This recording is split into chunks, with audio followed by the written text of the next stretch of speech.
She said that American soccer fans, most of them aren't smart. They don't know the game. They don't understand. Gio.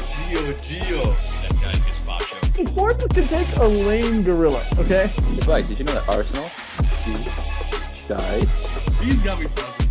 Up the top, it's hard to up them anyway. I'm just not even gonna comment on that. Welcome back to Footy with the boys. A whole lot to talk about with the Euros starting, and of course the US men's national team earning a 1-1 draw against Brazil. We have two off-site hosts here, Mike in a new place and Nick in a different place. We are still making it work though, boys. We got USA Brazil to run down. The Euros have kicked off, but first we need to say thank you for passing 100 subs on the channel. Thank you for all the support, guys. 135 now. So, God Damn, we're we cooking. gotta flew by that 100 without mentioning it on the last video. We appreciate We wanted to all the make sure to say comments as thank well. you. If you're not subscribed, if you're not commenting, do both those right now. Like the video, do whatever you guys need to do. Nick, we spoke on the last video, but want to get your opinion on this one. Ten Hag staying at Manchester United. Thoughts on that one? Dude, today he was like, yeah, I heard they talked to Tuchel, and then they decided on the better manager. And I was like, oh, damn, Ten Hag's coming with chest. Jesus Christ. Reality That was star, impressive. Ten Hag. Yeah, what a guy. No, it's great, 6 more points in the bag. So not a bad decision from my point of view at all. Honestly, at this point, like, who else were they going to hire? It felt like all of the guys just started kind of falling off the wayside. You can't hire De Zerbi for that job. Might as well keep Ten Hag, get some continuity. Let's see what happens. Tell you what, though, I don't think it's going to help with the whole summer clear out of the transfers and bring in 7 new players, which they need. They're going to have like 2 or 3 signings, and they're going to sell 2 or 3 players. It's going to be the same menu all over again. If they win another FA Cup, I mean, maybe it's working, but if you're a Man U fan, I can't imagine you like this. Another FA Cup? I mean, listen, if he has 3 trophies in 3 years, that's more than a lot of people can say. So I don't know. Yes, I think maybe as long as Ten Hag isn't the man choosing exactly who they're bringing in, they might turn out all right. When he first came in and didn't have the choice of who was in his club, they did a lot better than when he has now had the choice of who he wants on his squad. So I think maybe take that power away from him, give it to the new ownership, give it to the old Man City director, and Their play out. is still so negative, though. I don't know how they decided. Because he wants to be a like. full Did they not transitional watch the team. games? Like, what is happening? I think he just got lucked into this one. That everybody else got kind of snatched up. Man Yeah, U, I think so. the squad they have right now isn't that attractive, although the brand is so crazy large, and there they sat with just him as an option. Speaking of managers, though, we do have another one brand new for our opinions on here. Texas-born Fabian Hertzler is now the coach of Brighton. He is coming over from FC St. Paul. He just got them promoted in the Bundesliga 2 up to Bundesliga. He is a American with an asterisk. He was born in Houston, Texas, lived there for 2 years with I believe a Swiss father and a German mother, and then immediately moved back over to Germany, but did play in one youth camp with the US national team. So Baby. La la. Americans lighting up the board. Mike, this is a bit of an interesting appointment by Brighton, though. It is, I guess, somewhat of an American, so we can kind of hang our hat on that, but he does play an interesting style where it is a bit of a baiting in the presses, similar to a De Zerbi, but a little bit more flowing with positions changing around nonstop. Is this a good hire for Brighton? He's coming from Bundesliga 2 to Premier League. It's a huge step up, but I kind of trust Brighton with all their appointments, and I think it's a really well-run club. They haven't missed so far from what I've seen. The project seems to be a success year in, year out. So yeah, it's a bold choice. He's not a established manager, but I think it's going to turn out to be a pretty good hiring. Yeah, Nick, any thoughts on maybe they could have done better on this one?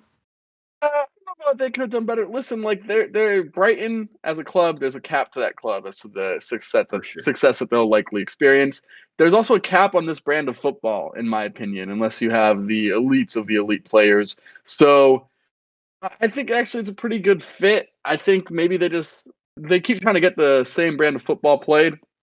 That seems to be what they go for more so than like manager or different philosophies or anything like that. So I think Mike's right. Brighton's a well-run club. They know what they want to do.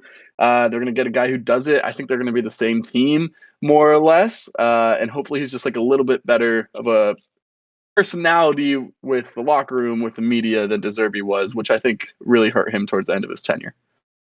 Yeah, I mean, he is 31 years old. There are 6 people on Brighton's squad that are older than their manager. So if we want another Will Still Luton Town type Twitter headline, that will be before every game. James Milner's 15 years older than him, so. Yeah.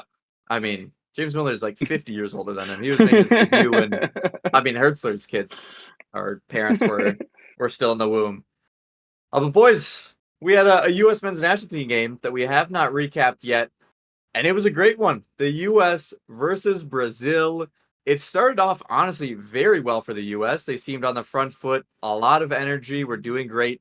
Creating some chances, some long shots. Musah with almost a wild banger from about 25, 30 out. And then there was about 3 minutes of extremely sloppy play from the U.S. We could not get disciplined again. And Matt Turner kicks the ball out there. You could say it's on him. You could say Musah should have maybe cut off some traffic lanes. Either way, Rodrigo gets the ball, finishes off. It is 1-0 Brazil over the U.S. But just 10 minutes later, Christain Pulisic on a good move down the right side, dribbles in, gets tackled right outside the box. An argument that it maybe should have been inside the box and a penalty. Christain Pulisic just put it down on Alisson, said, I don't care where it is. I'm going to put that in the back of the net. Nails it low under Alisson and to the side to get it 1-1 just 10 minutes later. And Mike, for the rest of the game, I mean, the U.S. seemed like, I would say they had a good amount of chances to take the lead in this one, to win this one. Matt Turner was doing great. Exactly what you want to see out of him. Christain Pulisic was creating chance after chance after chance. And we saw what we were begging for in our last video, saying we need to play somewhat pragmatic. Sit back. Let's see an actual type of low block, an actual defensive, disciplined team here from the U.S., not our crazy press that gets absolutely picked apart by these common ball teams. And that's what we saw. Who were the standouts in this one, aside from, 11 save Matt Turner, aside from free kick goal and a billion chances created, Christain Pulisic? Thought Yunus Musah was pretty good. I thought some of the substitutions were good. I liked Aronson out there. This game was interesting. It was really inspiring to watch, especially after the Colombia performance. But 1-1, I can't believe it finished like this. There were so many chances on both sides. I thought we should have scored a few. I thought Pulisic definitely should have had a second. It could have been 3-3. I mean, the one where he had a ball come across right around the PK spot should have finished. Yeah. Just put it right into the keeper.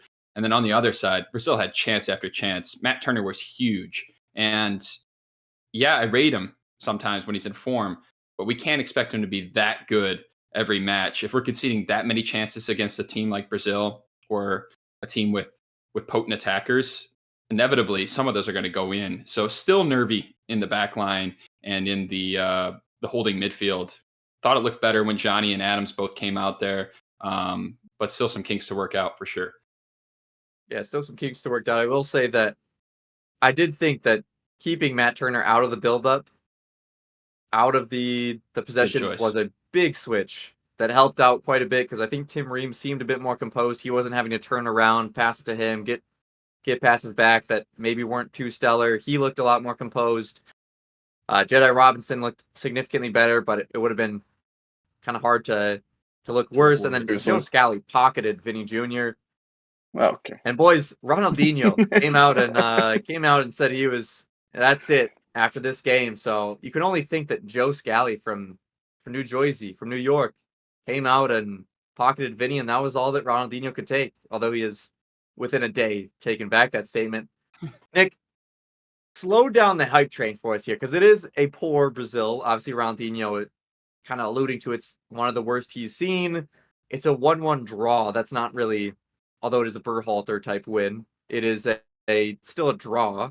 And Matt Turner made 11 saves. So what is the slowing down of the hype train here? I think there's a lot. I think there's a lot to slow down. First of all, Pulisic did very well to put that goal away, but Alisson also cheated on that, and he should not have left his post with that half step that he did first. So we'll put that there, and it definitely wasn't a penalty. Our group chat was blowing up of, oh, USA should have finished this chance. Oh, we could have won this game. USA did not deserve to win this game. Now, to be fair, they did not deserve to lose this game either. Though. They could have, and also, monkeys could have flown out of my ass, but neither of those things happened. And so you have monkeys up your ass? Not with wings, I don't. So they do, but they just can't fly. Yeah, I think this was, it was a tie. That's what it was, which is a solid result against Brazil historically. You look at Brazil now; they're not in great form. They've been very poor in CONMEBOL qualifying, even like by their standards, but even just in general. I think they're like in 6th or 7th right now in the qualifying process. Their midfield, Brazil's midfield, I thought played awful that game, and which isn't too surprising. Terrible. Thiago is bad, wasn't ready for the moment. He's a good player, but I don't think he should be anywhere near the level of starting 11 for a Brazil international team, in my opinion, even though I do like him. I think he had a great year for Wolves. But Bruno and Paqueta kind of both strive in that transition game. Bruno, finding people, Paqueta being able to run with the ball. Neither of them are really like threading balls through, creating chances out of nothing. They're more transition players. And so, to Berhalter's credit, to your guys' point, I think that the low kind of haram ball that they played did frustrate those guys a lot. But there was way too many chances created by Brazil from a midfield that just wasn't great. And so I know there's been a lot of talk that like the back line played a lot better. I saw them get beat a lot by a very talented front three, obviously, in Brazil, but still. Scally definitely is gaining more confidence, and I'm feeling much better about him than I did when we saw him against Jamaica in the Nations League. He's also positionally pretty poor. A very good 1v1 defender, I think that's starting to show, but he gets caught out of position, and a lot of people make runs down his flank, like with a lot of real estate ahead of them. So I'm a bit worried there still. Tim Ream had the one Cruyff turn or whatever. Congratulations to Tim Ream. I'm still worried there. Jedi, gave me some confidence again. It's definitely a step forward because you can't really take a step back after the 5-1 Colombia game. But let's slow down on this, proving that this is the golden generation of USA football. It was a 1-1 draw on a friendly. That being said, shout out to Christain Pulisic. This man's been carrying this USA team since he was 17, and I thought he was phenomenal this game. Incredibly good. And shout out to Gio for putting in some defensive performance, even when he had a pretty poor game on the ball. So I don't think he had a poor game on the ball, though. No, he did. He created nothing. It's so annoying that you're the number one Gio stan. Like, for what? Like, you just like him because he's young and American. Like, no, can we have honest conversations about Gio Reyna sometimes? On the ball? Oh my god. I don't know if it was a bad game on the ball, but it was nothing special. I didn't see a moment where I was like, that was a good piece of play. Neither with a dribble, neither with a pass. It was just kind of pretty similar to his performance against Colombia. The Pulisic goal. He was carrying it forward and brought that into the attack to start that entire thing. For 6 months, you put a segment in our show of Geo Watch. Like you are too biased of an opinion to have to tell me what's going on. Starting an attack that results that is billed as has been billed as the guy we need to be the savior of this U.S. team. He was poor. Yes or no? I don't think I think Pulisic is the savior of the team. I think no. Gio Reyna Pulisic's is a star the leader. Player. No, well, all right. Well, he wasn't that either. God, so. I think he's been the most consistent of any of our midfielders throughout. I don't even know the last however many games, like 5 games. Yeah, let's talk about that. What the hell's up with Weston? That is exactly the next kind of talking point here. Weston McKennie, amazing for Juventus. 10 assists throughout all competitions. Led Juventus in that. But for the U.S., the last 2 games, he's put in some good work rate defensively. So I'm not saying he's absolutely nothing. But in terms of on the ball, creating anything or doing what Weston McKennie is supposed to be there for, he's been somewhat invisible. I guess I don't want to be too harsh, but Mike, I mean, we've not seen Weston. He had 16 touches at the 60th minute mark. He had a good amount more after that once subs came on. He had a bigger role to play, but I mean, barely touching the ball in a midfield role that he should be getting on it as much as he can. Yeah, Invisible's right through the 2 games, and he doesn't look like he's trying to get on the ball. I think some of that's the shape. Like, I haven't been able to see a triangle or a diamond that they play super effectively. No. Especially in Colombia, the shape got all sorts out of whack, where Johnny was isolated, 2 guys were way up the field, where they were all standing in a line where there's no way you can break a line with a pass. But Weston's a better player, and he needs to be able to figure out some sort of role, some sort of positioning that can get him the ball so he can be an effective player. The few times I did see him get the ball, he played negatively almost every single time. So I don't know. You can't drop him, I don't think. Because why not? Why can't you drop him? Look at the Who are you midfield dropping options you for, have. though? who comes in? You play Yunus, Gio, and Johnny. What? Okay. I don't know if I want Johnny though. I think Johnny isn't necessarily the most progressive player either, and I think Not at all. I don't know. I still think Johnny- the chemistry Johnny between is- positionally Musah, McKennie, and Reyna worked rather well in terms of how they were communicating to take over a little the positions, because Gio Reyna was playing the 8 at certain times, Musah was playing the 10, Musah was playing the 6. It was pretty fluid there. I think you do need people that have some bit of a relationship or communication there. Sure, but Johnny's just stapled at the 6, and that's fine. Staple him at the 6. He can be a controller and kind of slowing things down. You don't always have to be looking for a through ball. Weston is at it should be like the bona fide 8 for this team, and he doesn't ever play positive.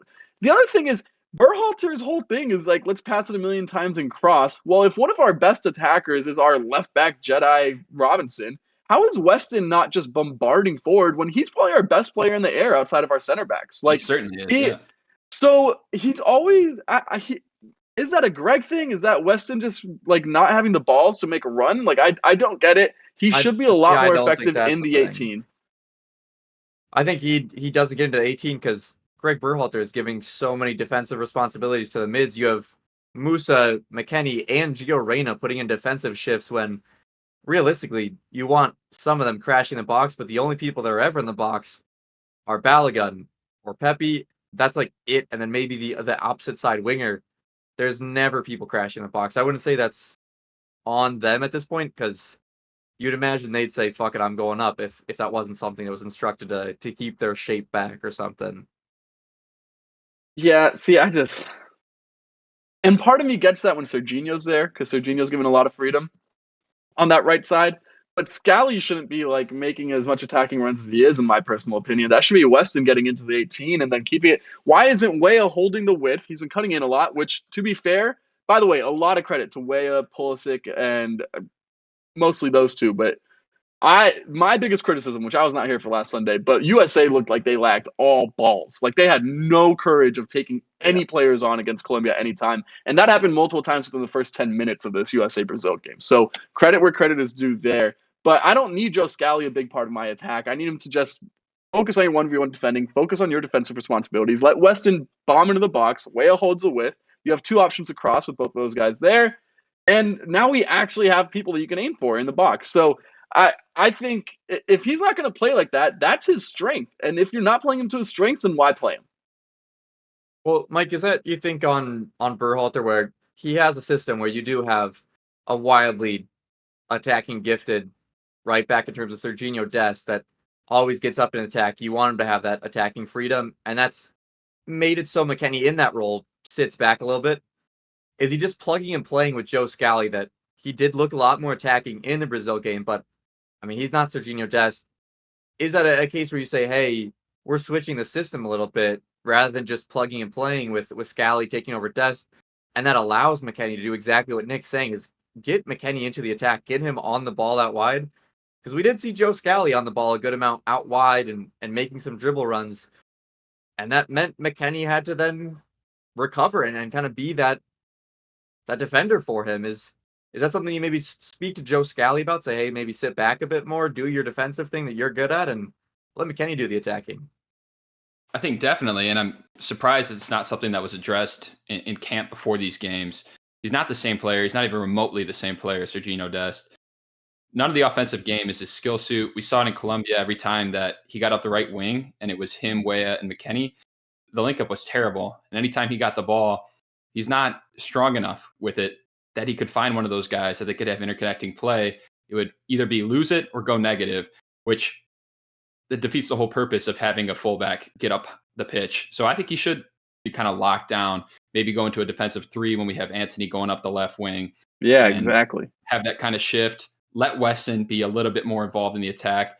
If you get him in the same position that Joe Scally is going to be in, if it's in that right space when Weah comes in, he's going to play a much better ball. He's a lot more talented, and probably we'll see him unlock his offensive potential a little bit more.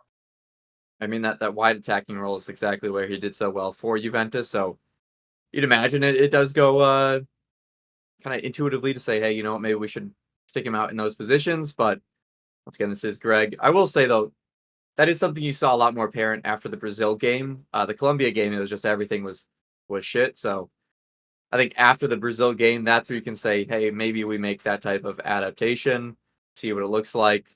But it'll have to come in the Copa America next, boys. We did play both of what our knockout round opponents will most likely be, Brazil and Colombia. We have Colombia that is on an absolute tear right now, but you would say talent-wise, not Brazil's level.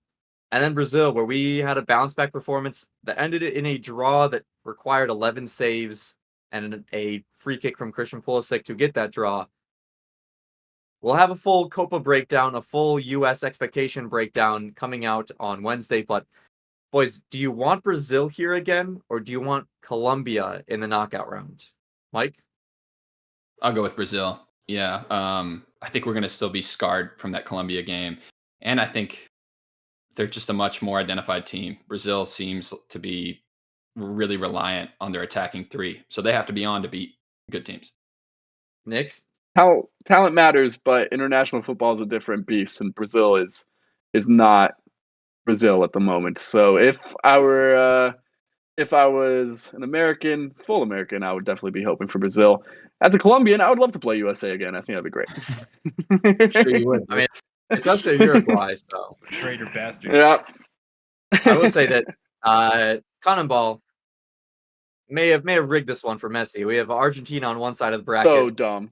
Brazil, Colombia, Uruguay, and the U.S. on the other one. So we'll be seeing Messi and his friends in the final against whoever comes out. And Colombia, I think, very high odds of getting through this. I think I'd rather face Brazil, as crazy as it seems with the talent they have.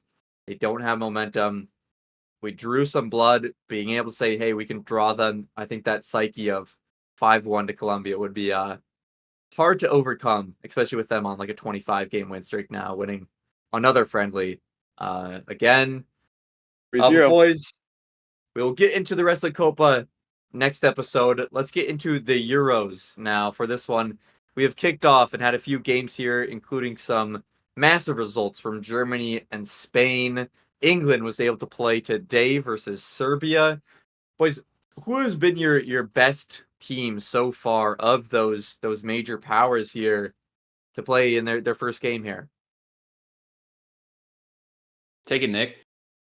Yeah, I gotta say Germany. I was not here on Tuesday where we previewed the Euros, but Germany's my pick to take it home. I think it being in Germany and the form that Florian Wirtz and Jamal Musiala are in is phenomenal. I know they're weaker in some other areas, but I thought they played pretty well as a team.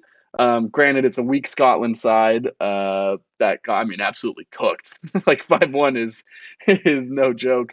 But King Kai at the 9 is playing phenomenal, going to assist. That they look like a really well balanced team at the moment. So I'll say Germany. Could be biased, but they're my pick from the start of the tournament, and nothing that happened on Friday made me feel any different. Mike, on a nation that you think is the best performer? I hate to be unoriginal, but it's got to be Germany. How could it not be? Come on. That performance was so dominant. And that front 4, the way they move around, they're so good on the ball. They have a good understanding of each other, with a mix of a lot of youth with those 3 guys. And then Gundogan, who is everything. he knows how to drop into the midfield, get the ball from Cruz, and link up with his guys. He knows how to make runs. He does it all. And then with Cruz underneath, I mean, who's not missing passes, who's just dominating the tempo of the game, finding everything that he wants. I mean, it's going to be a tough team to compete with. A lot of credit to those two center backs, too, Rudiger and Ta. Those guys are monsters, huge dudes, and both really good with the ball. Also, Julian Nagelsmann. Wow. Amazing. Wow. The system that they played, I mean, they were so fluid. And yes, they're playing with like some very intelligent players. So maybe a Nagelsmann on a lesser international team wouldn't work out well. But he's on this international team, and those guys have an understanding. And I mean, every pass was a key pass. It felt like everything was a danger created. So what a system they're playing. I mean, the midfield that they have, including those wingers of Florian Wirtz and Jamal Musiala, is just insane. I did say that I thought Florian Wirtz might be that breakout player of the tournament and scored the first goal. I'd imagine that is not going to be the only one for him. They seem Could have like had a they hat have trick.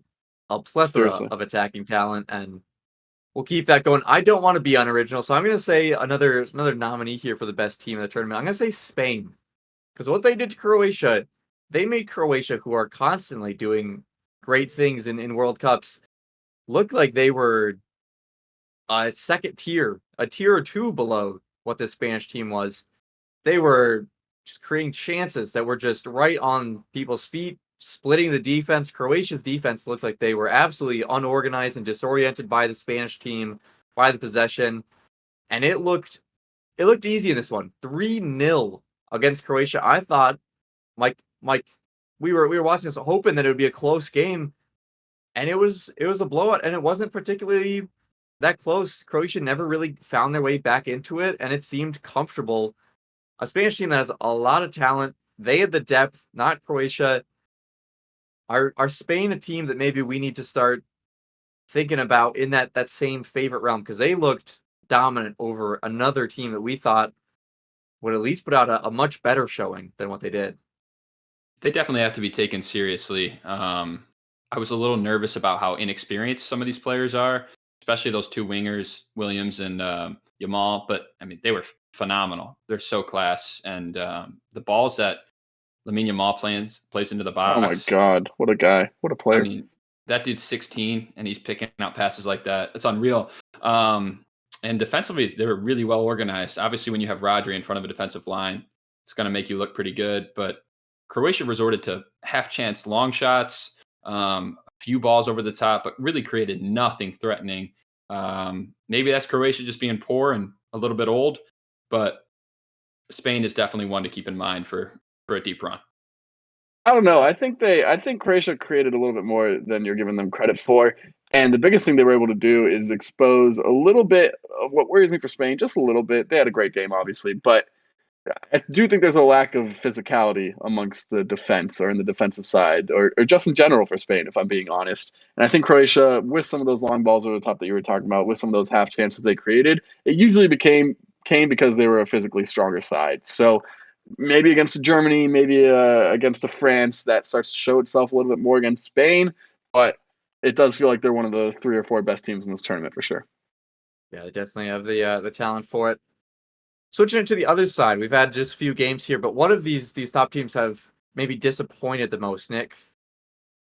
For me, it's England. I was so disappointed at their performance today. We're going to get into some of the players. We're going to get into some of those players today, but a little bit later. But Foden, Kane, who else? Trent. Mike has a different opinion, but I didn't think he looked good. There was Saka and Bellingham were very good. He played well. Shout out to him, I guess. But X played well. Shout out to him, I guess. But I don't know. This team has way too much talent to be putting in a performance like that. And the thing that worries me the most about them is, of course, Gareth Southgate, because he is too scared to make any actual changes. He's too scared to drop people who need to be dropped, in my opinion. And as soon as he gets a lead, he immediately resorts to park the bus and we will win this game 1-0. When against the better teams, that is not going to work, especially when there's some lapses in concentration, which feels like England players are maybe starting to get branded for. So they won. they beat Serbia. Serbia, who actually has a pretty good squad, so that could be part of why England looked poor. They created some problems for them, but I think Serbia were controlling a lot of the game today. So I'm gonna say England is maybe not the worst, but definitely my most disappointing of the big teams so far. Mike, are you choosing England as well as the biggest disappointment, or are you going elsewhere? It's got to be either England or Netherlands. I thought both were not convincing performances, but also maybe more credit to the other teams. I thought Serbia actually played pretty well, played to their strengths, used that physicality a lot, which England kind of shied away from. And the same with Poland. I've watched Poland in several major tournaments. They're always just trying to play to the striker and do defensive grit work. They were a lot stronger of a team than I gave them credit for. I was pretty impressed. They had quite a few chances against Netherlands, made them look shaky, and without Robert Lewandowski, their main man. So I'll have to go England just because they only managed to find one and didn't create chance after chance. And the way they saw that match out was really, really poor. Like, I get that you want to be really defensively strong, but giving away the ball that cheaply, giving it back to Pickford and just having to play long ball after long ball with no one challenging in the air because you don't have any size, that's not a winning strategy. There could have been several times where you play that long ball, Serbia gets a good touch, and then they're hitting on a counter. Didn't turn out that way. They saw it through, but shaky performance, especially the last 25 minutes of the match. Great save by Pickford, too. Huge save off that Vlahovic shot. Yeah. I will say I think I would go with Netherlands. I think England disappointed, but I do think that the early goal almost makes it so it was somewhat more comfortable that they could sit back and rely on their talent to just kind of ride it to the end. Did they look comfortable, though? I don't know if they looked comfortable, but they had the early goal to where they didn't need to go chasing the game, and you almost see the panic in them. That is kind of what you saw from Netherlands in their group. They kind of do need that win against Poland because they do have France in their group as well. Don't want that as one of your remaining two games without a win there. And especially no Lewandowski, like Mike said, for Poland. You want to make sure you take advantage of those opportunities. And it came down to Wout Weghorst coming on late and scoring a winner. I don't know. Netherlands did not look that convincing. I think it is an interesting decision that they don't start Jeremy Frimpong, who's probably one of the most on-fire, in-form players in world football right now, that he can't find his way into this Dutch squad.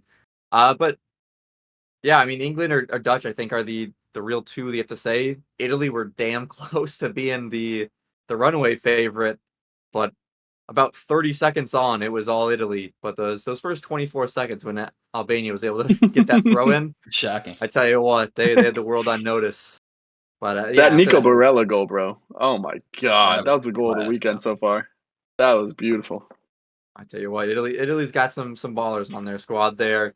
But speaking of Barella, let's get into some standout performers. Nick, we'll keep with England here. Jude Bellingham and your star boy, Saka, combining for a goal there, and really were kind of some of the only bright spots for England this one. Do you think they kind of keep this going throughout? Is Jude going to be the guy, the Hey Jude of the Adidas commercials? Dude, the way he's able to turn, like, he has such a low center of gravity for being like a pretty big guy, and the way he's able to turn and look so fluid doing it, and the technique he has, like, he is a special player. And I know it does feel like maybe, people are giving Ballon d'Or shouts in the middle of the season after the hot start at Madrid. I don't think he's there, but he's, in my opinion, at the moment, England's best player. And you have to. If England win the Euros, I don't know, man. I don't think so, but the thing is, it is kind of a weak Ballon d'Or year, so maybe. But I do think that you have to build a team around him. He deserves that number 10 shirt. He deserves a number 10 spot. And he was phenomenal today. That, I know it was just a pass to a center back, but that little half volley he did today was insane. That was clean as hell. And then Bukayo Saka shows exactly what happens when you don't double team him, which is why it is so frustrating in the Premier League when every single week he gets double teamed on the wing. Anytime he gets a chance one-on-one, he is absolutely cooking defenders. He was great again today.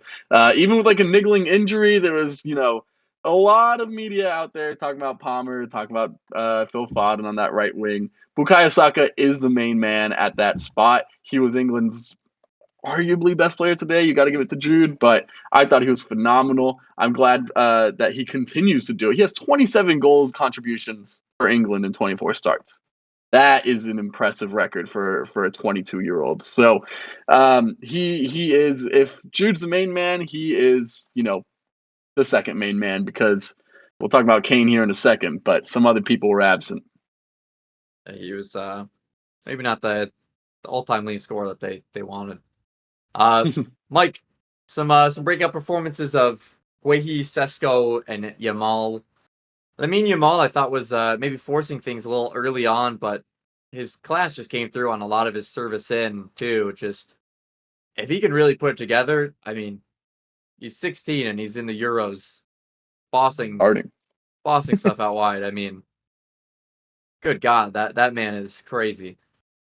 Crazy is right. I watched a handful of Barca games this year, and when he broke into the team, there were several games where he was the best player on the field, like no doubt, which is unreal to say. I was nervous for him going into this tournament. It's a lot of minutes for a young player to play. We saw it with Pedri, we saw it with Gavi, just hoping he stays healthy. But he looked match fit. He looked ready for it. Nervous at the start, sure. Maybe try to take it too directly. But then 20 minutes into the match, he found his footing, was connecting passes, was doing literally everything. His ball to Carvajal was special. That's a piece of magic. He's involved in Fabian Ruiz's goal, where he plays a ball across, and then Fabian Ruiz does the rest. That's a fantastic goal as well. But this dude can slow it down. He could take guys off the dribble. He could play Barcelona-type passes. And for how wiry he is, for how small of a player he is, he's still growing into his body. Definitely has some strength and doesn't get shoved off the ball all that often, which you might expect for a teenager. I was super impressed, and I think he'll have a great tournament. Yeah, he's some type of talent. I saw this. Thiago Messi got interviewed. Thiago Messi said he wanted to play with Lamine Yamal. I thought that was, maybe he'll play with him one day. Lamine Yamal is only 4 years older than Thiago Messi, who's in the Inter Miami Academy right now. That is just absurd to think of. But boys, as much as we talked about Germany being the favorites and how well Kai, Florian Wirtz, and Musiala all combined so well, England on the other side, another favorite in this tournament, had some issues. Trent Alexander-Arnold, Foden, neither necessarily the most amazing games. How big of a difference is that Germany has this well-powered machine, as Germany tends to do, is make machines, and maybe there's some dysfunction in that English side. Maybe some people not showing up. Hey, listen, it came to me. Germany are well-oiled. They are a machine. That's 100% right. I don't think their talent differs all that much from England. They all have special players, but Germany were cooking, and that machine was on full tilt. The gears were going. They knew exactly what they wanted to do. They knew where they wanted to play the balls through, with Kroos dominating everything. England maybe thought they could do that with Trent. He's a great player of the ball. He can deliver it anywhere on the pitch, and when he gets into that position, he should be able to do it more frequently. I think the positioning kind of hurt him this game. I didn't think he played awful. I think there were moments that he was pretty good, especially offensively. Made one or two tackles that led to breakaways, but there were a lot of times where he was either standing flat with Declan, which didn't allow for any progression of the ball. They just had to pass it back and forth. And then a third guy would get brought in, so there's nowhere to go, which I saw a lot of. And then there were other times where he was way up the field, kind of in no man's land next to Harry Kane. That's an issue with this whole team. Not a lot of dudes who are staying in position. Foden likes to drift. Harry Kane likes to drop into the midfield. Bellingham's going to do what he wants to do, and he should, because Bellingham's just magic on the ball and does everything. And then Trent, you add him to the equation. That's another dude who doesn't have a strict area on the field where he's going to stay. So if you can't figure that out with all these guys who like to drift, it just looks like a blob. It's an amoeba out there. We saw a lot of, and it wasn't great. It definitely was not pretty. Yeah, and I think the biggest, I thought that was a great point by you, Trace, that all these guys are drifting. And that's what I'm talking about with Gareth Southgate not having the stones to do something about it, because you need guys having defined roles. Phil Foden is not a winger who holds width. He is not a touchline winger. He's not even a winger in general, really. He's a 10. He is a 10, and you have a better one in Jude. So don't play Phil. that is where I stand. I don't even blame Foden for that much of it.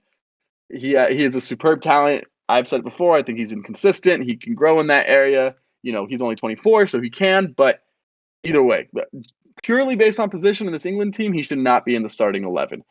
The Trent thing's more worrying because the best thing about Trent is that he can pick a ball at any moment in any space, find danger. He has a world-class ability at doing that, and I didn't see that for a second today. I think he is there to find runners. He is there to put in set pieces, and none of that worked. Even outside of the back four, he still looked exposed defensively. A problem with that is Phil not making runs because he's not a winger, but still, if you're Trent, you should be able to find more danger than what he is doing. The Harry Kane thing, he's always played like that. I think he was just poor today, so I do expect him to bounce back. He's proven that he can play that style in this team and still perform very well. But I think there are some big decisions, including maybe not as big, but the Kieran Trippier thing, he shouldn't be starting. I think there are some decisions that Southgate simply is not going to make because he's not brave enough to do it. And I think it's going to cost England. I don't even know if they make semis, if I'm being honest. I mean, do you think it's the case of too many cooks in the kitchen for England? You have all of this crazy attacking talent, and you're just kind of throwing them in there. Like you said, it's not really the best position for a Foden. It's not the best position for a Trent Alexander-Arnold. It's just kind of saying, hey, they're really good, and I think they might be able to do well in here, but you're just kind of all throwing them out there, and it seemed positionally like England maybe not the most clear idea of exactly how to create their attacking flow, how to create the best movements to get in behind. Harry Kane was dropping in so much where like you already have basically two 10s that want to drop into the same areas. It wasn't clean. Is that on Southgate to figure out, hey, I need you to go exactly where I want you to go, almost like a Pep type, hey, demand I need you these places and I want you to stay in these places no matter what? Or is it maybe just personnel he has to switch? It's on the manager either way, right? If you decide to play these guys for media pressure because they're the best players or whatever, that's on you to clearly identify their position, their role, and make them adhere to it. You can't just put them out there and give them free reign and let them drift around and hold no shape. It's not great, especially with how weak the left side of the field is defensively. You have Kieran Trippier covering Phil Foden, who's not going to give you any sort of work rate. That's going to get you burned eventually. It's just X out there, bro. You're right. If he wants to play this way and keep Trent in the midfield, yeah, maybe you do need to take Foden out, even though he's a great player, and have Anthony Gordon on the wing, who's going to make direct runs, who's a really start-stop fast player, and who comes back and does do defensive work rate. That way you can at least find someone, right? Trent's looking for that ball. That's the clearest pass he can play, is that diagonal over his shoulder, and he never had it today because Foden was either flat or somewhere in the mix. I forgot Anthony made this squad. He should be starting next game. I agree with everything Mike said. Interesting. Jared Bowen was also He's a right-sided player, though. Not the first sub. One of the almost had an assist over Cole Palmer. Yeah, he did almost have an assist, but what a Cole save. Palmer's not going to sniff the field, bro. He's not going to sniff the field this tournament. He can't. This man was the second in the Golden Boot in the Premier League. If that's what Gareth Southgate is recruiting from solely, why is that not reminiscing more with him? It's going to add just to the problems that are already there. Cole's the same kind of thing, dude. He doesn't have a clearly identified position. He wants the ball, and he's just going to come try to take it off the player. It's going to be him, Foden, and Bellingham duking it out to see who can get on the ball. No one else making a run. And then Harry Kane standing there with his hands on his hips. So, yeah, please don't put Cole Palmer in that mix. Put Cole Palmer in there and let's just see what happens. Get all the dribblers out These there. These two dudes might be the two ugliest dudes in England. Oh, I don't think you know all of England, but I will say Cole Palmer might be up there with his negative aura that he has. Oh, boys, by the end of Tuesday, we will have seen every team play. We will see Portugal. We will see Belgium and France in the next 2 days. What's a bold take you guys have for what we will see by the end of this group stage? Who's maybe getting eliminated that people wouldn't suspect? Who's maybe going to top the group that wouldn't suspect? Or maybe players to really light up the remaining games of this group stage? Mike? Maybe like an underdog kind of thing, but they're in a good group for their team. Ukraine. I expect Ukraine to kind of light it up. I like a lot of the players they have. I think they could have a good tournament. A lot of young talent. If they can find a way to put it all together, they can score some goals and they can catch some teams out, and they could easily get through this group with probably the easiest competition that there is out there. Look for Dovbyk in the middle. This dude had an electric year in La Liga, and if he can take that to the international scene, he's a problem. I mean, Romania were undefeated in their qualifier. Slovakia only losses to undefeated Portugal, so it is maybe an upward fight for them. But I mean, they got battle tested against Italy and England in their group. And Nick, Russia. what's your Okay, let's chill a bit. Okay. Nick, what's your prediction? Then let's get out of here before Mike says anything else. You said it, dude. I don't know how hot of a take I got, but give me a Leo Trossard hat trick at some point. I think it's coming. Leo Trossard hat trick. Yep. You know what? I think that qualifies as certainly as a hot take. I'm gonna go with Croatia getting completely bounced out of the group stage. Not third place, not nothing there. I mean, they might get third place in the group, and they're not moving on. I think that I don't hate that. That defensive shape I saw at the back, they were defending with 2 or 3 at times, and those 2 or 3 were not even structurally sound for that. So you gotta put Yasko back in the center.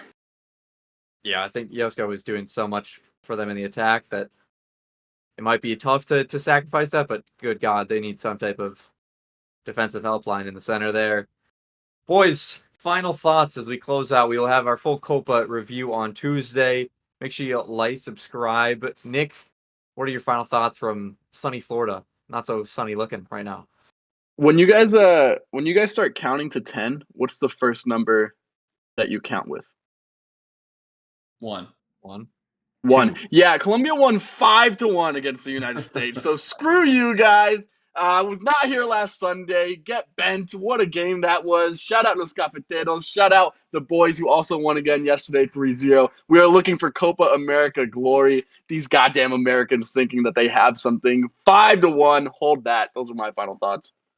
Nick, if the U.S. beats Colombia in Copa America, it will be a full hour-long podcast of the same exact thing you said, but just me and Mike. That's a hell of an if. Nick Valderrama. Mike, close us out. How do you say yes in Spanish? Sí. Watch out for Portugal this week, dude. I think Portugal's making a deep run. Ronaldo shutting up the haters. Look out for him. I might be shut up after game 1. We'll see, but I'm riding with him. Breaking out a Ronaldo hat trick.